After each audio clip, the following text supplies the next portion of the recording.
Olá, povo de Deus! Glória a Deus pela sua vida. Nós hoje leremos Ruth, capítulo 3 e capítulo 4. Ruth é um ser humano como eu e você. Enfrenta aflições neste mundo. E como eu vou passar por uma aflição? O que eu posso fazer nessa aflição? Será que nessa aflição eu posso falar da amargura da minha alma? Será que eu posso falar como eu me sinto? Sim, você pode e deve trazer um alívio para o seu coração.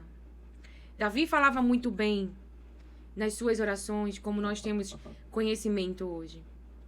Ele falava de como se sentia, mas ele também falava o que ele cria. Ele falava as palavras de Deus. A palavra que o Senhor colocou em meu coração, para iniciarmos lá em Ruth, capítulo 3, verso 11. E agora, minha filha, não tenha medo. Tudo o que você falou, eu vou fazer. Porque todo o povo da cidade sabe que você é uma mulher virtuosa. Sim, é verdade que eu sou resgatador. Mas há ainda outro resgatador que é parente mais chegado do que eu. Fique aqui esta noite. Pela manhã, se ele quiser resgatar você, muito bem. Ele que o faça. Mas, se ele não quiser, eu o farei. Tão certo como vive o Senhor. Deite-se aqui até de manhã. Então o caso seria resolvido. Ruth precisava de um resgate. Ruth saiu de um lugar geográfico, foi para uma outra cidade. Ela enfrentou um luto, uma perca, uma porta ali que se fechou, uma cidade que se foi, pessoas que passaram pela sua vida, que também foi ficando para trás, mas Ruth ia seguir adiante. E Ruth não foi para qualquer lugar. Ruth está no lugar de bondade, no lugar de cuidado, porque ela estava sendo muito bem tratada. Ela tinha, Boaz deu ordens, né, para que ninguém mexesse com ela. E assim também não é diferente na minha vida e na sua vida, assim diz o Senhor. Tem ordens de Deus ao nosso respeito, para nos proteger, para que nenhum mal chegue. Como diz a palavra de Deus, né? 1000 cairão ao teu lado, 10.000 à tua direita, mas tu não serás atingido. Assim nos diz o Senhor. Então Deus está protegendo eu e você de todo o mal, de toda a obra maligna e da maldade. Podemos até sentir fisicamente o impacto dela. Porque quando o reino espiritual ele encontra ali um acesso, ele vai vir através da vida de alguém. Então ele vem junto com aquela pessoa. Ele traz aquela obra má. E o nosso espírito sente, a gente discerne que tem algo maligno no ambiente, que tem algo maligno na vida daquela pessoa. Então a palavra do Senhor vem nos dizer que para haver esse resgate de Boaz, tinha que haver uma desistência. Mas de toda forma ele está falando aqui que não deixaria de ser resgatada. Ela seria resgatada. O que ela pediu seria feito. Então, ela volta para casa.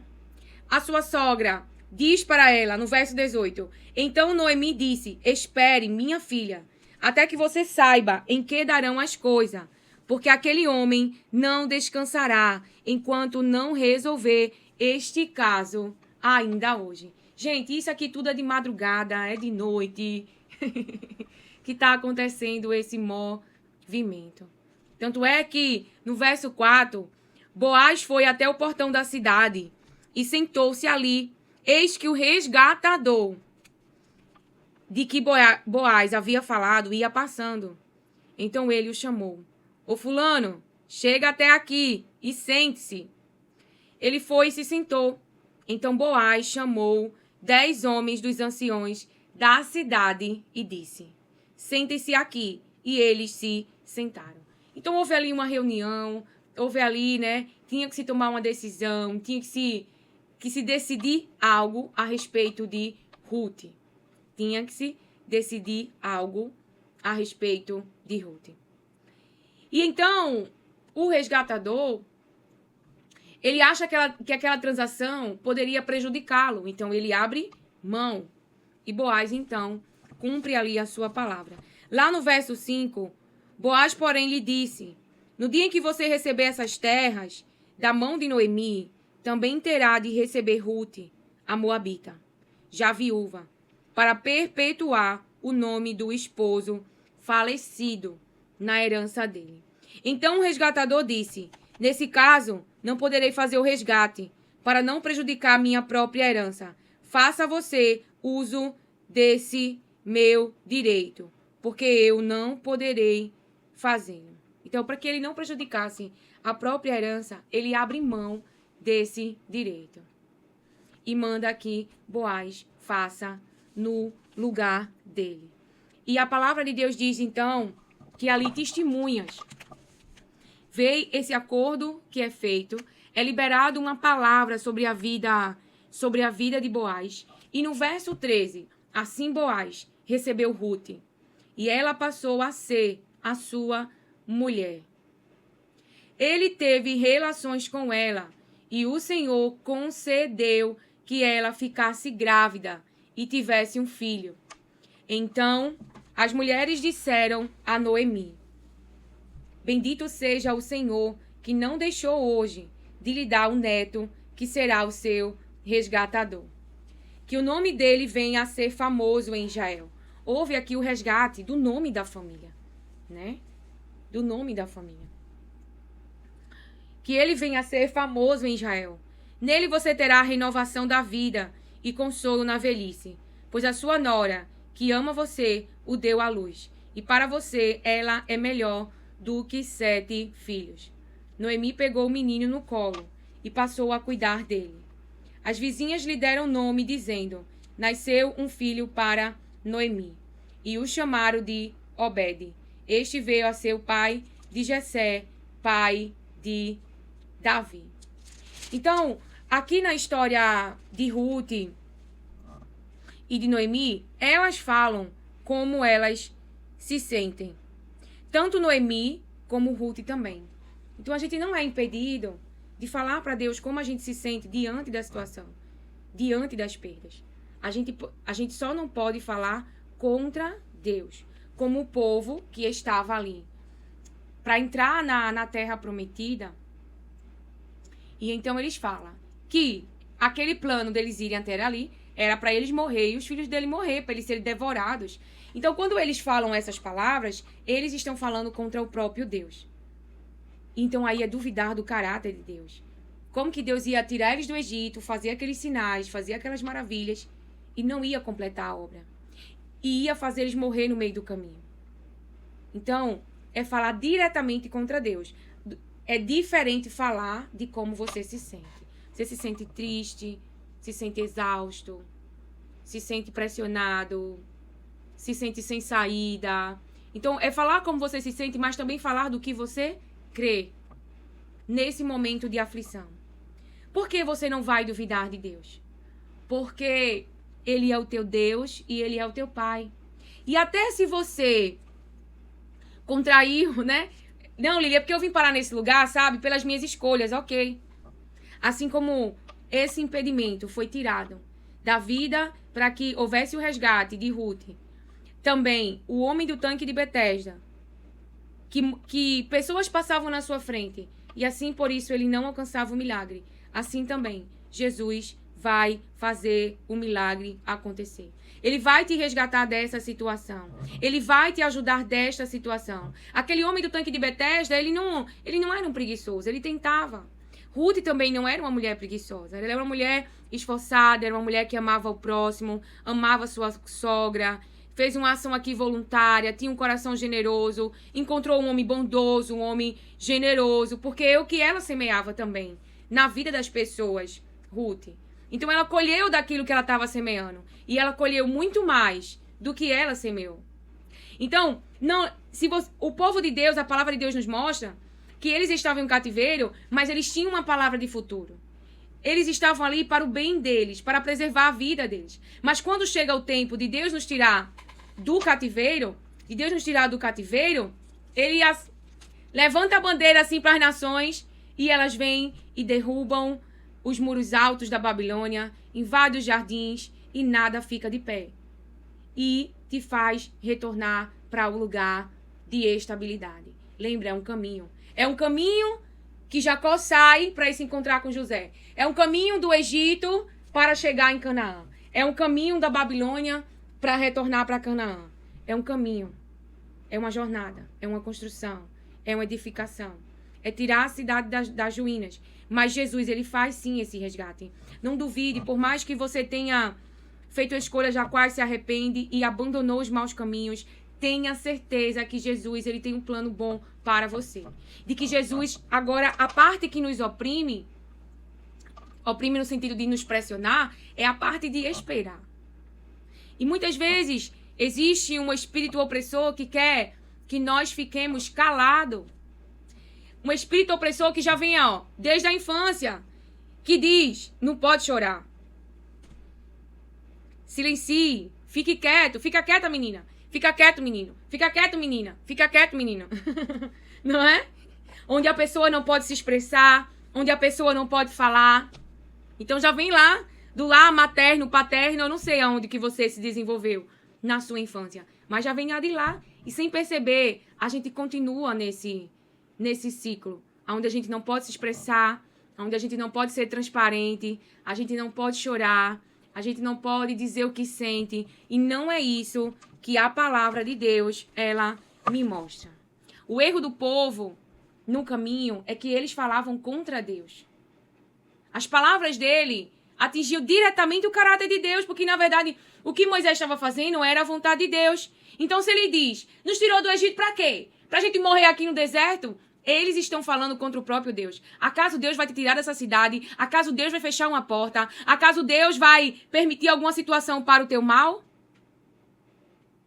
Não. Então, a gente espera mesmo sem saber. A gente fala do que sente, a gente expressa, seja em oração. Se não está conseguindo expressar, sente que está angustiado, mas não sabe nomear. Eu não sei porque eu estou angustiada, eu não sei porque eu não estou angustiado. Eu não consigo nomear. O que seria nomear? Eu não consigo dizer que essa angústia é por causa da rejeição que eu sofri, porque meu pai morreu, minha mãe morreu, ou porque eu perdi o emprego que era tão importante. Isso é nomear. É você dar um nome a essa dor, é você dar um nome ao que você sente. Você sente que tem uma angústia, mas de onde vem essa angústia? Então você nomeia ela, você chora ela, mas você também vai dizer a verdade que você crê dentro de você. Você pode falar do impacto, daquilo que você sente, seja afetivamente, seja sentimentalmente, seja psicologicamente, e também do que você crê na palavra de Deus. Eu creio que o Senhor tem melhor para mim, eu sei que o Senhor vai fazer alguma coisa, eu não sei o que o Senhor vai fazer. A própria palavra de Deus vem nos dizer aqui, veja, a palavra, até que você saiba em que darão as coisas, porque aquele homem não descansará enquanto não resolver este caso. Então, essa palavra que eu estou te falando é aprendizagem. Eu também aprendi. Aprendi a chorar no processo, porque eu não chorava, eu guardava a dor, eu me silenciava, eu não me expressava. Glória a Deus que eu tinha os cadernos, senão eu não sei. Olha como é o coração de Ruth. Vê o coração dela. Lá no verso 8 de Ruth, capítulo 2, é que ele fala para que não toquem nela. Então Boaz disse a Ruth, escute, minha filha, você não precisa ir colher em outro campo, nem se afastar daqui. Fique aqui com as minhas servas. Fique atenta ao campo onde forem colher e vai atrás delas. Eu dei ordem aos servos para que não toquem em você. Lá no verso 10, então Ruth se inclinou e, encostando o rosto no chão, disse a Boaz, porque o Senhor está me favorecendo e se importa comigo, se eu sou uma estrangeira. Boaz respondeu, já me contaram tudo o que você fez pela sua sogra, depois que você perdeu o marido. Sei que você deixou pai, mãe e a terra onde nasceu, e veio para um povo que, antes disso, você não conhecia. O Senhor lhe pague pelo bem que você fez, que você receba uma grande recompensa do Senhor, Deus de Israel, sobre cujas asas você veio buscar refúgio. E ela fala: meu caro Senhor, você está me favorecendo muito, pois me consolou e falou ao coração desta sua serva. E eu nem mesmo sou como uma das suas servas. Veja como ela fala com ele. Veja como ela se expressa. É a realidade, é a verdade. E ela foi favorecida. Mas você vê aqui semente. Deixou pai, deixou mãe, deixou terra e seguiu. Ela amou o próximo. Ela amou a sogra. Ela, se colocasse ali, né, naquele tempo, a sogra dela perdeu o marido, perdeu filhos. Tanto é que quando Noemi chega, ela fala de como ela se sente. Ela fala de como ela se sente. Eu não lembro aqui aonde que tá. Mas ela fala de como se sente, da amargura, de não achar um dia feliz. Mas ela não fala contra Deus. Mas de como ela estava triste com toda aquela situação. E o próprio Deus mudou a sua sorte. Porque como as pessoas que estavam ao redor dela viam que a nora valia mais do que 7 filhos. Então ela perdeu, mas também o que ficou valia mais do que ela perdeu. Então, tem mudança de Deus para a minha vida e para a sua vida. Que tem semeado chorando, que tem esperado a resolução do caso, não sabe como as coisas vão acontecer, mas é como a própria palavra de Deus vem nos dizer. Deus, ele vai resgatar você desta situação. Continue confiando, continue trabalhando, continue se esforçando, continue sendo você com a sua essência, continue fazendo o que você tem que fazer, né? No caso dela, ela ia sair de serva para ser a dona, né? Ela ia parar de colher ali as espigas, Ruth. Mas o Senhor falou trabalhando, então deve ter alguém aqui que está trabalhando, que precisa, como eu já fui um dia, acordar cedo, cuidar das crianças, depois ir trabalhar, depois voltar para casa. Mas saiba, Deus vai te tirar dessa situação. Vai te tirar desse trabalho que te oprime, que não dá tempo para você com os seus filhos. E vai te colocar numa empresa melhor, que vai ter melhores benefícios. É o que eu profetizo sobre a tua vida em nome de Jesus. Que você vai ter tempo de qualidade com os seus filhos. Continue esperando o melhor de Deus. Continue esperando o resgate de Deus. Chegou a vez, o de repente, na vida daquele homem do tanque de Betesda, ao Jesus ouvir sua história. Boaz também, você leu comigo, ouviu a história de Ruth, e ela também foi contemplada com favor. Ela também foi contemplada com favor. E não será diferente na sua vida. Assim nos diz o Senhor. Que o Senhor te abençoe, acolha e receba as palavras de Deus com mansidão. Amém. Eu estava olhando para o lado errado da câmera, meu pai.